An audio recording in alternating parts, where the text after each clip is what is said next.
안녕하세요. 오늘 선생님들과 유치원 학교급식 컨설팅 사례를 통해서 이야기할 숭여자대학교 식품영양과 최정화입니다. 이번에 선생님들과 함께 이야기 나눌 내용은 급식 환경 및 개인위생관리 내용입니다. 오늘 이야기할 순서는 세척 소독 및 환경위생관리이고요. 이때 MSDS를 포함해서 말씀드리도록 하겠습니다. 두 번째로 개인위생관리를 함께 이야기하고자 하고요. 마지막으로 해썹 관리에 대해서 선생님들과 함께 이야기하도록 하겠습니다. 먼저 세척 소독 및 환경위생관리입니다. 오늘 선생님들과 함께 이야기 나올 때요. 제가 가운데 사진을 보여드리고요. 왼쪽 부분에는 선생님들과 함께 컨설팅 결과, 그리고 저희가 컨설팅 결과 이렇게 개선해 주셨으면 좋겠어요 라는 방향으로 강의 자료는 구성되어져 있고요. 제가 하나하나 설명드리도록 하겠습니다. 사진을 보시면 선생님들 고무장갑과 도마가 충분히 소독액에 담겨지지 않음을 보실 수가 있습니다. 저희가 이 학교뿐만 아니라 많은 학교에서 도마나 앞치마 소독조 내에 도마와 앞치마가 완전히 침지되지 않아서 미생물 증식이 우려되고 있었습니다. 컨설팅 결과 도마 및 앞치마 소독 시에 적정량의 소독제에서 침지되어서 충분히 소독될 수 있도록 관리가 필요하다라는 것을 말씀드리도록 하겠습니다. 다음은 선생님들 보시면은 칼이 소독할 때 어려움이 있는 게 잘못 침지할 경우에 조리종사원들이나 이제 사용하시는 분들이 꺼내다가 안전사고의 우려도 있습니다. 그래서 이렇게 낮은 바트에 담가 놓으시거나 칼꽂이에 담아 놓으시는데요. 손잡이가 보시다시피 충분히, 그리고 칼도 충분히 침지되지 않는 경우가 있습니다. 따라서 칼이 소독액에 충분히 침지될 수 있도록 관리해 주시면 좋을 것 같습니다. 보시면은 이제 씻기고 세척 후에 이제 선생님들께서 보관해 놓은 모습을 저희가 볼 수가 있었는데요. 그냥 사진상으로는 이렇게 둘 수밖에 없는 학교가 많은데 어떻게 해야 되나 라고 이제 생각을 하실 텐데요. 저희가 컨설팅을 갔을 때 살펴보았을 때는요, 식기구를 세척 후에 겹쳐서 보관을 하셨는데요. 이때 물이 충분히 빠지지 않아서 제대로 건조되지 않는 상태였습니다. 따라서 선생님들께서 식기구를 보관하실 때에는 세척 후에 완전히 건조한 후에 보관해야 되는 것을 말씀드리도록 하겠습니다. 선생님들께서 이제 보시면은요, 조리 공간이, 조리실이, 그리고 동선들이 이제 애매한 곳이 있다 보니까 손 세정대에 사용한 조리 도구를 두어서 정말 손을 씻어야 되는 시점에 손 세정대를 사용할 수 없는 상황이 있을 수도 있습니다. 따라서 사용한 조리 도구는 선생님들께서 세척 전에 별도의 위치에 보관한 후에 세척해야 합니다. 이 부분은 선생님들 보시면은요, 제가 붉게 동그라미 표시를 하였는데요. 릴 호수가 쓰레기통 옆에 위치하게 되어져 있는 거죠. 그래서 조리실 내 호수가 쓰레기통에 인접한 상태로 있어서 폐기물이나 이런 부분으로부터 오염이 우려되는 상황입니다. 따라서 릴 호수의 고정 위치를 변경해서요, 이렇게 호수가 사용할 때 쓰레기통에 닿지 않도록 관리를 하셔야 합니다. 선생님들 보시면은 이제 공간이 아무래도 많이 부족하다 보니까요, 우리가 쓰레기나 폐기물이나 아니면 이제 종이박스 외포장지 같은 경우에 놓는 게 조금 애매한 공간이 이제 위치할 수가 있는데요. 지금 보시다시피 청결 구역 내에 폐기되어야 하는 종이박스를 이제 활용하고 있기 때문에 이로 인한 교차 오염이 우려되고 있는 상황입니다. 종이박스에서는 사실 오염물질이 붙어 있을 수가 있습니다. 따라서 오염물질 등에 의해서 교차 오염이 우려되기 때문에 구분해서 보관해야 되는 것을 선생님들께 다시 한번 말씀드리도록 하겠습니다. 선생님들 보시면은, 이제 자주 보시는 모습일 수도 있고, 어떤 선생님들께서는, 어머, 이렇게 보관을 하나? 라고 이제 생각을 하시는 선생님들도 있으실 텐데요. 음식물 전용 쓰레기통을 사용하지 않아서 교차 오염이 우려되는 상황입니다. 간혹 이제 음식물 쓰레기 양이 많지 않아서 이렇게 사용하고 바로 버린다라고 말씀을 주시는 학교들도 있는데요. 저희가 조리실 안에서는요, 페달이 달린 그리고 뚜껑이 있는 전용 쓰레기통을 구비해서 위생적으로 관리해야 되는 것을 다시 한번 선생님들께 말씀드리도록 할게요. 선생님들 보시면은 저희가 이제 환경위생관리 부분에서 쓰레기 관리 이런 부분들을 조금 말씀드릴 텐데요. 지금 사진상에서도 보면은 이제 조리실 내에 일반 쓰레기통이 구비되지 않아서 쓰레기들이 방치되어 있음을 선생님들께서 보실 수가 있습니다. 이때에도 선생님들께서는 이제 쓰레기 양이 많아서 뚜껑이 있는 그리고 페달이 있는 쓰레기통을 구비해서 사용하는 게 불편함이 있습니다 라고 말씀을 주시기도 하지만요. 저희가 덮개가 있는 페달식 쓰레기통을 구비해서요, 교차 오염을 예방하는 게 저희가 무엇보다 중요하기 때문에요. 교차 오염들을 예방하기 위해서 쓰레기 발생 시에 장기간 조리실 내에서 이렇게 방치되지 않도록 해야 함을 다시 한번 말씀드리도록 하겠습니다. 이제 선생님들께서 이제 작업을 하다 보면은 이제 방충문을 개방한 채 이제 작업을 하게 되는 경우도 있습니다. 이때에 음식물 쓰레기와 일반 쓰레기를 이제 버리고 그리고 음식물 쓰레기통을 열어둔 채 작업을 하다 보면은 외부로부터의 해충이나 유입이 발생해서 이제 안전에 의해가 갈 수가 있기 때문에요. 선생님들께서 이제 쓰레기를 버리고 여러 가지 이제 조리 활동을 하다 보면은 여닫는 일이 있으실 텐데요. 꼭 반드시 닫고 해충 방지 및 급식소 주변을 위생적으로 관리를 하고요. 또한 음식물 쓰레기통은 뚜껑을 덮어서 관리하는 것이 필요합니다. 지금 이제 보이는 사진에서는요, 외부에 저희가 보통 폐기할 때 사용하는 음식물 쓰레기통이 초록색으로 보이고 있습니다. 그래서 쓰레기통이 식기 소독고와 인접한 상태로 위치하고 있기 때문에 교차 오염이 우려된다라고 보시면 될 것 같습니다.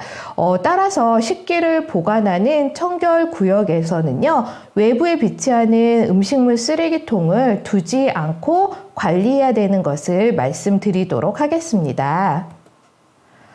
이 부분은 이제 많은 학교에서 이제 보실 수가 있는데요. 겉으로 보면 괜찮은데 이 사진에서는 어떤 문제가 있을까라고 이제 질문을 주시는 선생님들이 있으실 거예요. 식기세척기의 내부 청소 상태는 양호하였는데요. 커튼의 위생 상태가 미흡함을 보였습니다. 그래서 선생님들께서 이 강의를 보시고 나서 선생님들께서 근무하는 급식소에 식기세척기의 커튼을 한번 뒤집어서 한번 보시면 어떨까 싶습니다. 그러면 겉에서 보이는 것과 다르게 뒷면은 지저분해서 우리 학교도 교체를 해야겠네? 라고 생각을 하시는 학교들이 있을 거라고 생각이 됩니다. 따라서 식기세척기 내부 커튼 같은 경우는요, 주기적으로 교체하고 그리고 보이지는 않지만 주기적으로 청소 관리를 해야 함을 말씀을 드리도록 하겠습니다. 이제 유치원에 대한 사례를 조금 말씀드리도록 하겠습니다. 유치원 같은 경우에는 아무래도 학교 급식보다는 규모가 작기 때문에 쓰레기통 관리 부분에 있어서 조금 미흡한 부분들이 있었습니다.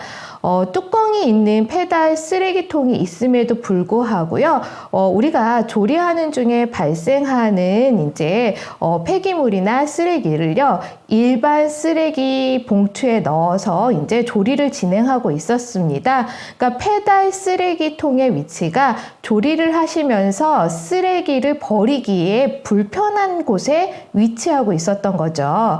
그렇기 때문에 선생님들께서 근무하고 있는 급식소에서요, 페달이 달린 쓰레기통이 있다 하더라도요, 쓰레기를 조리 중에서 이제 나오는 것들이 동선에 맞게 배치되어 있는지를 살펴보셔야 합니다. 따라서 조리 동선에 맞게 쓰레기통을 구비하고요. 그렇지 않은 유치원이나 학교 같은 경우에는요, 쓰레기통을 위치를 조정해서 원활하게 사용할 수 있도록 이제 위치를 잡아주시면 좋을 것 같습니다. 네, 선생님들 자외선 소독기를 보여주고 있는데요.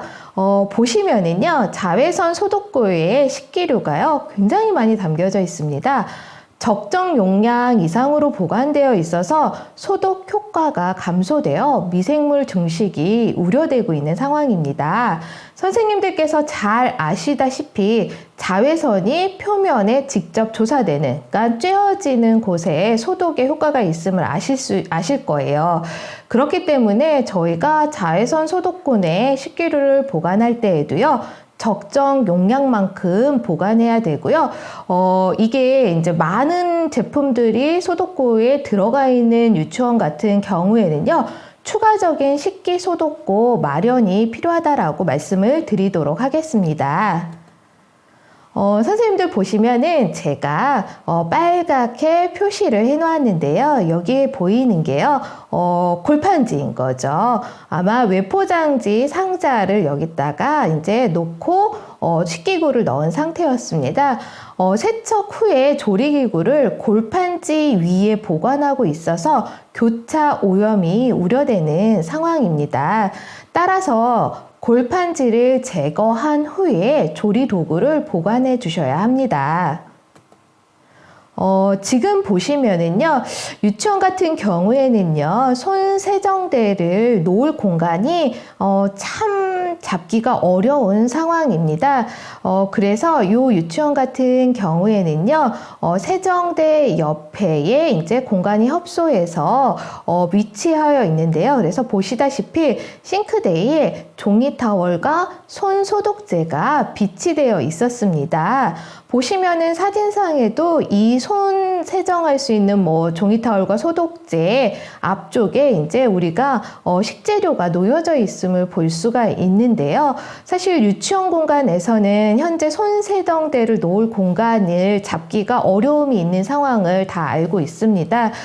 그렇지만 이제 유치원에서 관리하시는 분들께서는요, 향후에 조리실 개선할 때요, 손 세정대 그리고 손 서정대와 손톱송 등을 구비해서 그리고 그 위치를 잘 잡아서 할 수 있는 공간을 계획하셔야 되고요. 그리고 올바른 손 씻기 교육을 이제 계속해서 지속적으로 이제 조리하시는 선생님들께도 안내를 해주시면 좋을 것 같습니다. 개인위생 관리 선생님들과 함께 이야기하도록 하겠습니다. 선생님들, 저희도 이제 컨설팅을 가거나 할 경우에는 위생모 착용을 하는데요. 위생모 착용 시에 머리카락이 보여서 식품에 머리카락 등이 유입될 우려가 있습니다. 따라서 위생모 착용 시에 머리카락을 모자 안으로 넣어서 착용해야 됨을 말씀드리도록 하겠습니다. 지금 이제 사진에 보이면 위생모를 착용은 하셨어요. 그런데 이제 귀가 노출이 되어 있습니다. 위생모 착용 시에 귀와 머리카락이 보이고요. 그리고 조리 작업 중에 마스크를 벗고 물을 마시는 등의 개인위생 관리가 미흡함을 보였었는데요. 위생모 착용 시에 귀와 머리카락을 보이지 않도록 써야 되고요. 그리고 조리 중에는 마스크를 벗지 않도록 하는 것이 필요하다라고 말씀을 드리도록 하겠습니다. 이제 보시다시피 납품업체 담당자가요, 외부에서 입었던 옷과 신발을 착용한 채로 조리실에 출입했습니다. 이때에 이로 인한 교차 오염이 우려되기 때문에요, 별도의 검수 구역 마련도 필요하고요. 또한 외부인이 이렇게 조리실, 검수실 포함하여 조리장 안으로 들어올 때에는요, 외부인 전용 위생복과 신발을 구비해서 교차 오염을 예방해야 됩니다. 지금 보시면은 휴게실 내에 이제 외출복과 위생복이 걸려 있는데요. 함께 보관되어 있기 때문에 이로 인한 교차 오염이 우려되는 상황입니다. 따라서 위생복과 외출복을 구분해서 보관할 수 있도록 옷장을 구비하거나요. 옷장이 구비되어지기가 어려운 상황에 있는 곳이다라고 하면은 따로 구분해서 교차 오염이 일어나지 않도록 예방 관리를 해야 된다라는 것을 말씀드리도록 하겠습니다. 해썹 관리 부분 설명드리도록 하겠습니다. 기록지 작성에 대한 말씀을 드리는데요. 많은 선생님들께서 현장 기록하는 것이 참 어렵다라고 말씀을 주십니다. 그렇다고 해서 선생님들께서 기록을 이제 어렵다고 해서 하지 않아도 되느냐, 이거는 아닙니다. 저희가 학교급식에서는 현장에서 관리한 것을 현장에서 기록하는 것이 원칙입니다. 그래서 선생님들께서 현장 기록하는 것이 많이 어렵다 하더라도요, 선생님들께서 현장에서 기록을 해주셔야 되는 것을 이제 말씀드리면서 시작을 하도록 하겠습니다. CP 기록지들이 현장에서 기록되고 있지 않음을 볼 수가 있는데요.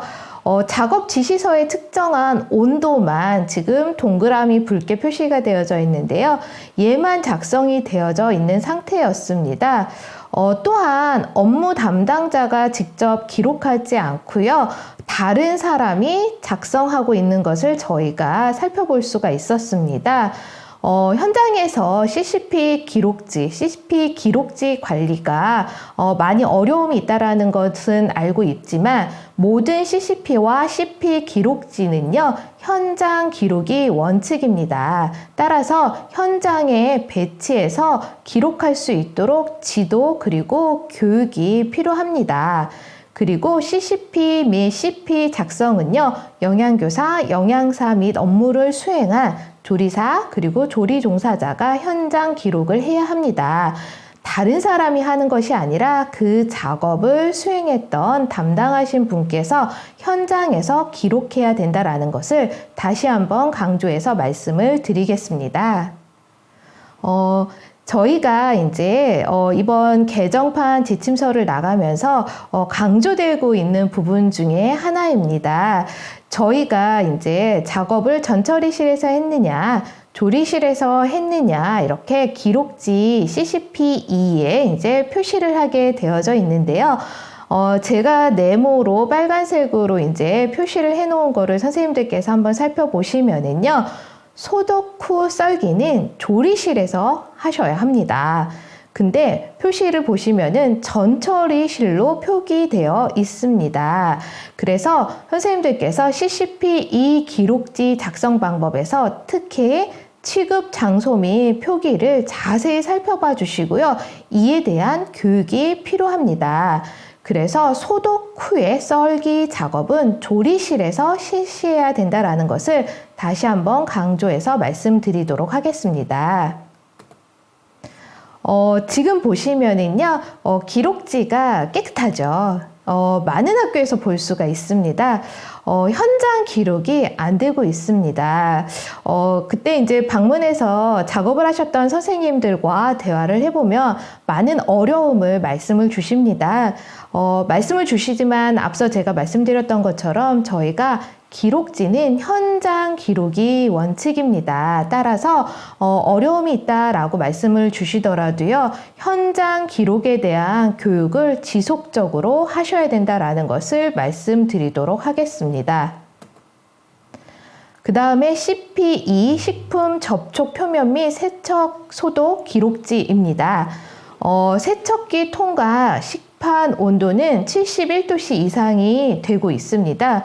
그런데 어떤 기록지를 사용하나 봤더니 세척기로 식판 소독이 안 되는 학교의 기록지를 사용하고 있었습니다. 저희가 기록지를 보면은 A, B 해당되는 기록지들이 있는데요. 이 기록지를 잘못 선택해서 사용하는 학교도 있습니다. 따라서 이 학교 같은 경우에는 세척기로 식판 소독이 되고 있기 때문에 CP2B 기록지로 작성을 해야 된다라는 것을 말씀드리도록 하겠습니다. 지금 보시면은 이제 스마트 해썹 이제 기기를 사용하는 학교들인데요. 공교롭게도 이제 컨설팅을 갔을 때에 관리 시스템을 사용하고 있는데요. 입력 오류가 발생해서 제대로 입력되지 않고 있는 학교들이 좀 있었고요. 그리고 이제 중심 온도 같은 경우도 주반찬, 부반찬, 중심 온도가 모두 동일하게 이제 기록이 되고 있었습니다. 올바른 모니터링 결과 기록 유지를 위해서는요, 우리가 사용하고 있는 스마트 해썹, 그리고 해썹 프로그램 기기를 이제 오류가 있거나 문제가 있을 때는 시정 조치를 바로 해서 올바르게 관리할 수 있도록 선생님들께서 신경을 써주시면 좋을 것 같습니다. 저희가 이제 나눈 내용을 조금 정리를 해보도록 하겠습니다. 세척 및 환경위생관리에서는요, 저희가 칼, 도마, 앞치마를 이제 소독 관리를 철저하게 해주셨으면 좋겠다. 그리고 자외선 소독구는 정말 대부분의 급식소에서 사용을 하고 있는데요. 적정 용량을 넣어서 자외선 소독구가 기능을 잘 할 수 있도록 관리를 해주시면 좋을 것 같습니다. 그리고 이번 컨설팅에서 조리실 내에 쓰레기통 사용이 미흡함이 많이 보였는데요. 조리실 내에 뚜껑이 있는 쓰레기통을 사용해서 고차 오염을 예방할 수 있도록 해야 합니다. 네, 개인위생 관리 부분입니다. 귀와 머리카락이 보이지 않게 위생모를 착용해야 되고요. 외부인이 급식실 안으로 들어올 때요, 복장 관리를 철저히 해주시면 좋을 것 같습니다. 마지막으로 해썹 관리입니다. 제가 방문하는 모든 학교에서 현장 기록에 대한 어려움을 말씀을 주십니다. 그럼에도 불구하고 저희가 현장 기록이 원칙입니다. 또한 업무를 직접 수행한 담당자가 기록을 해야 된다는 것을 말씀드리도록 하겠습니다. 현장에서 참 많이 혼돈을 하시고 계시는 부분 중에 하나가 CCP2 기록지 관리를 할 때에 소독 후에 썰기 작업은 조리실에서 수행해야 된다는 것을 다시 한번 강조해서 말씀드리도록 하겠습니다. 네, 제가 준비한 내용은 여기까지였고요. 항상 학교 급식을 위해서 애써주시는 선생님들께 감사 인사를 드리면서 마무리하도록 하겠습니다.